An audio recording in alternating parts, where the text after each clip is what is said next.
আমরা ভাবছি, আমরা আসার সময় ভেতর দিয়ে এসেছিলাম, এবার যাওয়ার সময় ভাবছি নিমতলা বাজার রোড হয়ে যাব। তো বাড়ি যাওয়ার পথেই ছোটোবেলায় স্কুলটা দেখে থমকে দাঁড়ালাম এবং ভেতরে দেখছিলাম, স্কুল বন্ধ ছিল।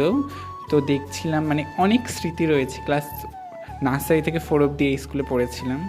দেন বাড়ি যাওয়ার সময় বাজার থেকে আইসক্রিম কিনে নিয়েছিলাম, আইসক্রিম খেতে খেতে যাব বলে নিয়েছি। বাড়ি যাওয়ার সময় নিমতলা বাজার মোড় থেকে রাবড়ি কিনেছি, মোটামুটি খেতে।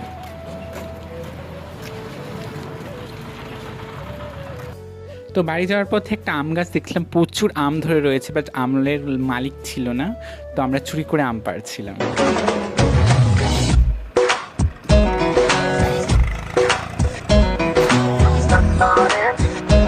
অনেকগুলো আম পেরেছি, দেখতেই পাচ্ছি দিনের হাতে কতগুলো, আমার হাতে কতগুলো। তো এগুলো আজকে বিকেলে আমরা মাঠে খাবো। প্রসাদ পেয়ে, আম পেরে বাড়ি চলে এসেছি। তো নিচ্ছি, জল খাওয়া দাওয়া করছি, তারপর একটু বিশ্রাম নেব, তারপর বিকেলে গিয়ে আম মাখা করবো। আমরা একটু ঘুরতে বেরিয়ে গেছি ব্রিজের দিকে, হাওয়া খেতে গরমের মধ্যে। সোনালি, প্রিয়াঙ্কা, হাই হাই। অনেকদিন পর এদিকে এসেছি, এদিকে প্রচুর হাওয়া, কারণ খোলা মাঠ দেখতেই পারছো। তো এখানে একটা পার্ক রয়েছে বাচ্চাদের, তো সেটাই দেখছিলাম, বাট বাচ্চারা খেলা করছিল না, কারণ পার্ক